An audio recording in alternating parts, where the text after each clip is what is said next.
ఇది సొరసాప ముక్కలు కోసుకొని గడ్డేసి ఉడకబెట్టుకోవాలి ఫ్రెండ్స్. ఇప్పుడు చేపలు వేసుకొని చేపల్లో గడ్డి వేసుకోవాలి, ఎండుగడ్డి. ఎండుగడ్డ వేసుకొని దీన్ని ఉడకబెట్టుకోవాలి ఫ్రెండ్స్. ఉడకబెట్టుకున్న తర్వాత దాన్ని మెత్తగా పిసకాలి ఫ్రెండ్స్. పెట్టి ఒక 20 నిమిషాలు దీన్ని ఉడకబెట్టుకోవాలి ఫ్రెండ్స్. ఉడకబెట్టుకున్న తర్వాత దీన్ని మెత్తగా పిసికి సపరేట్ చేయాలి పీసెస్ని.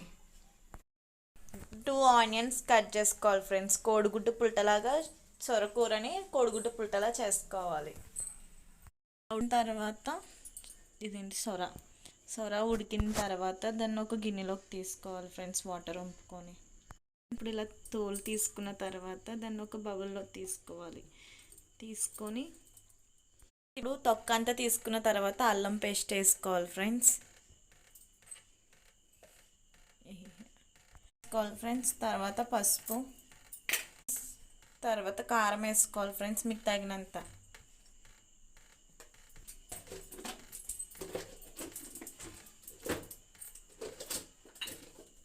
సాల్ట్ వేసుకోవాలి ఫ్రెండ్స్ మీ టేస్ట్కి తగ్గట్టుగా.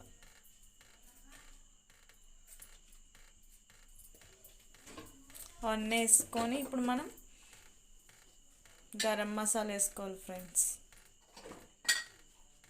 గరం మసాలా, ధనియాల పొడి,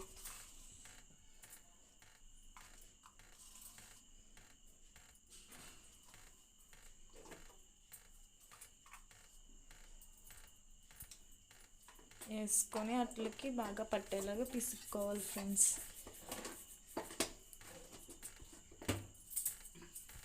ఇలాగా మెత్తగా పిసుక్కున్న తర్వాత ఫ్రెండ్స్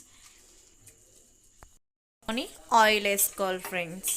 ఆయిల్ వేసుకొని కొంచెం హీట్ ఎక్కిన తర్వాత ఆనియన్స్, మనం కట్ చేసుకున్న ఆనియన్స్ వేసుకోవాలి ఫ్రెండ్స్. తర్వాత వీటిని కాసేపు మగ్గ పెట్టుకోవాలి ఫ్రెండ్స్. ఇవి కూడా బ్రౌన్ షేడ్లోకి వచ్చేంత వరకు మగ్గ పెట్టుకోవాలి ఫ్రెండ్స్. ఆనియన్స్ పీసెస్ కింద షేడ్లోకి వచ్చినాయి కదా ఫ్రెండ్స్. ఇప్పుడు సొర మనం కలుపుకున్నది వేసుకుందాం ఫ్రెండ్స్.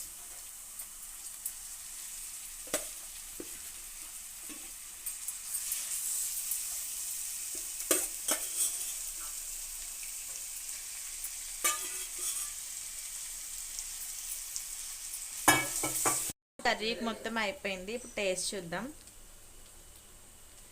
టేస్ట్ మటుకు సూపర్ ఉంది ఫ్రెండ్స్.